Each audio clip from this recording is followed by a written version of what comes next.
The table element is a great way of listing things out, well, as a table in a format that you are used to, but you can also think of it as a container element.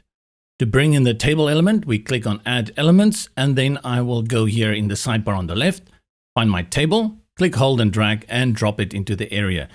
To help you visualize how the table works, there are some placeholder content already brought in here. You can see we have this heading at the top, then we have like a side heading, and then we have the content over here. I called it a content element, and the reason for that is that here where the content appears, it looks like it's just text that you can enter there. But you'd be wrong. You can bring in any of these elements. If I want to bring in a button, look at that, I can bring in a button. I can bring in a line. I can bring in more text. And that's why I think this for me is really more a content element than anything else wrapped inside of a functionality of a table. Let's just keep working with the default as it came in and explore the options that you have here. First, let's go to the container options. The container is represented by this dotted bounding box, and the options are accessed here in the top right corner. You have your delete, you have duplicate, and under settings, you have padding and margins. Next to that, you have color, and this is going to apply to the content. For the alternate rows, you select this one that says active, and you apply the alternate color for those rows. And you will see this appear a few times within the table element. To the left, where you have more options, you can have the head at the top activated or deactivated, as well as the sidebar. Rows are determined here. You can add more, but you're not limited to that. You can select and type in a value of your choice, and you'll be given those additional rows. Same for columns.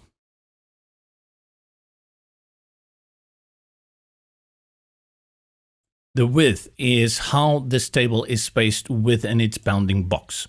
Preferably leave it at 100%. To interact with the rest of the content within this table, you just select those areas. If we go to the head tabs, you select, and you will see that you can add icons on a column by column basis. You can set it to the left, to the right, and change the size. Typography the same, and then you can style out the color at the top again. Under settings, you have padding. This padding applies only to the header. To change the naming of the labels in the heading, it's simple, just select and type in the text. The same goes for the sidebar. You will see when I select it, very similar to the header, we have the icon that you can change on a line by line basis. You can set your typography, which will apply to all, and then you have the color. Again, you can set it as a uniform color, and then you have the option for alternatives. Reverting back to the default that we started with, it is paramount that when you work with these large content containers like the table element, that you go and view it on responsive displays like tablets and mobile. Let's go and see how this will display on a tablet, and you will immediately begin to feel it may get a little bit squashed.